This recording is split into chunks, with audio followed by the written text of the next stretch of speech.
আপনারা শুনছেন ভূত স্টোরি। আজকে আরও একটা ভয়ঙ্কর কবিরাজের কালো জাদুর অন্যরকম লোমহর্ষক ঘটনা। কালো জাদু মানে কুফরি। যে ব্যক্তি কুফরি করে সে মানুষের কাতারে পড়ে না। এটা অবশ্যই ঠিক বলেছেন। প্রেমে রাজি না হওয়াতে মেয়েকে রাজি করাতে কবিরাজ দিয়ে কালো জাদু করেছে। আবির্ভাব শুরু করুন। ধন্যবাদ। উল্লাপাড়া গ্রামটা দিনের বেলা খুব সাধারণ লাগলেও সন্ধ্যার পর গ্রামটা যেন অন্যরকম হয়ে যেত। কাঁচা রাস্তা, বাঁশঝাড়, পুকুরের ধারে শেওলা জমা পানি আর দূরে শ্মশানের দিক থেকে মাঝে মাঝে শেয়ালের ডাক, সব মিলিয়ে জায়গাটা অদ্ভুত ভয়ের একটা পরিবেশ তৈরি করত। এই গ্রামেই থাকত এক কবিরাজ। লোকজন তাকে কবিরাজ কাকা বলেই ডাকত, কিন্তু গ্রামের অনেকে তাকে ভয় পেত। কেউ বলতো সে জিন সাধে, কেউ বলতো রাতে তার বাড়ির পাশ দিয়ে গেলে কান্নার শব্দ শোনা যায়। পাশের গ্রামের দুই বন্ধু, রাব্বি আর হৃদয়, তারা একসাথে কলেজে যেত প্রতিদিন। একদিন কলেজে যাওয়ার পথে হৃদয় বলল, দোস্ত, একটা কথা বলি। বল। আমি আরিফের বোন রিয়াকে ভালোবাসি। রাব্বি একটু চুপ করে থেকে বলল, তুই জানস না ওই মেয়ে অন্য একজনরে ভালোবাসে? আমি কিছু জানি না, আমি রিয়াকেই চাই। অনেক বুঝাইছি, কিন্তু সে বোঝে না। পরের দিন কলেজে যাওয়ার সময় হৃদয় বলল, চল আজ উল্লাপাড়া যাই। কেন? গেলেই বুঝবি। রাব্বি রাজি না থাকলেও শেষে যেতে রাজি হল। 3 রাস্তার মোড়। উল্লাপাড়া যাওয়ার পথে একটা 3 রাস্তার মোড় ছিল। একটা রাস্তা সোজা বাজারে গেছে, একটা নদীর দিকে, আর একটা আঁকাবাঁকা রাস্তা কবিরাজের গ্রামে। ওই রাস্তা দিয়ে খুব কম মানুষ যেত। রাস্তার দুই পাশে বড় বড় গাছ, বাঁশঝাড়, কোথাও সূর্যের আলো ঢোকে না। হাঁটতে হাঁটতে হঠাৎ ঠান্ডা বাতাস লাগছিল। রাব্বি বলল, দোস্ত, এই রাস্তা ভালো লাগতেছে না। ভয় পাইছস নাকি? না, কিন্তু কেমন জানি লাগতেছে। আরেকটু সামনে যেতেই তারা একটা বিশাল তেঁতুল গাছে দেখল। গাছটা এত বড় যে মনে হচ্ছিল পুরো রাস্তা ঢেকে ফেলেছে। গাছের ডাল থেকে লাল কাপড়ের টুকরো ঝুলতেছিল। কেউ যেন কিছু বেঁধে রেখে গেছে। হৃদয় ধীরে বলল, এইটা কবিরাজের বাড়ির সামনে।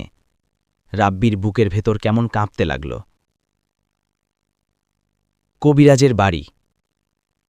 বাড়িটা ভাঙাচোরা, মাটির ঘর, চারদিকে লাল কাপড় ঝোলানো। উঠোনে একটা পুরনো কুয়া। কুয়ার পাশে একটা ভাঙা পুতুল পড়েছিল, একটা চোখ নেই। হৃদয় ডাক দিল, কবিরাজ কাকা, বাড়িতে আছেন? ভেতর থেকে কর্কশ গলা, কে? ভেতরে আয়, বাম পা দিয়ে ঢুকবি। হৃদয় হেসে বলল, এইসব আবার কি? সে ডান পা দিয়ে ঢুকব। রাব্বি একটু ভয় পেল, কিন্তু কবিরাজের কথা মতো বাম পা দিয়ে ঢুকল। ভেতরে ঢুকেই তারা অদ্ভুত গন্ধ পেল, ধূপ, পুরনো কাপড় আর পচা কিছুর গন্ধ।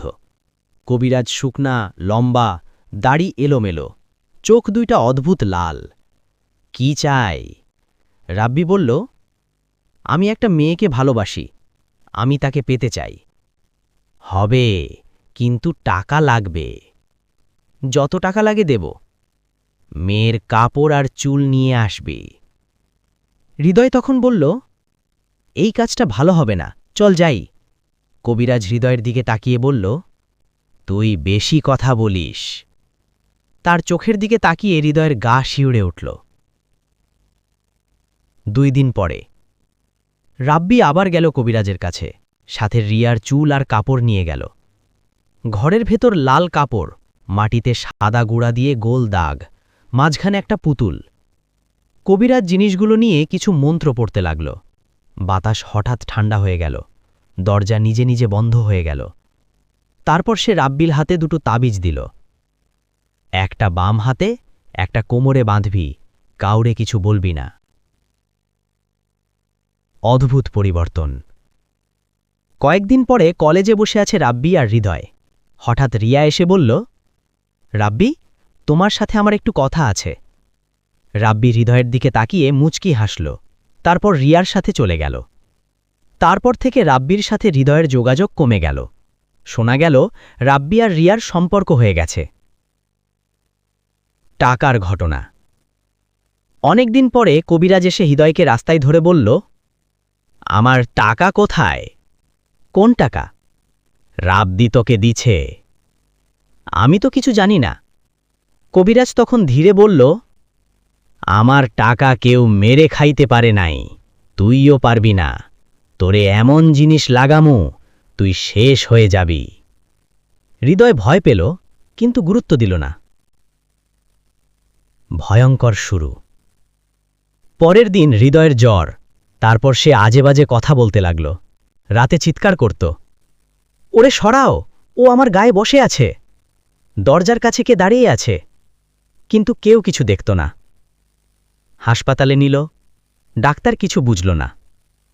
একসময় সে পুরো পাগলের মতো হয়ে গেল। তার বাবা সব জমি বিক্রি করল চিকিৎসার জন্য, কিন্তু কিছুতেই ভালো হলো না। শেষে তাকে পাগলাগারদায় পাঠানো হলো। কয়েক মাস পরে তাকে বাড়িতে ফেরত দিল, বলল আর কিছু করার নেই। হৃদয় তখন শুধু দেয়ালের দিকে তাকিয়ে থাকত আর বলত, তেঁতুল গাছের নিচেও দাঁড়িয়ে থাকে, রাত হলেই আসে। হুজুরের আগমন। তাদের গ্রামে বড় ওয়াজ মাহফিল হল। বড় এক হুজুর এলেন।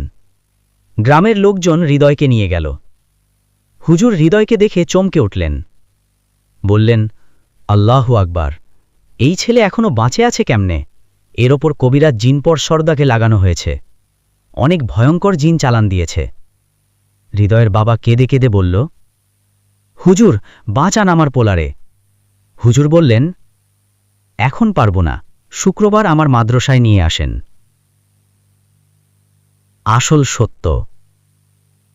শুক্রবার মাদ্রাসায় নিয়ে গেলে হুজুর কিছুক্ষণ চুপ করে থাকলেন। তারপর বললেন,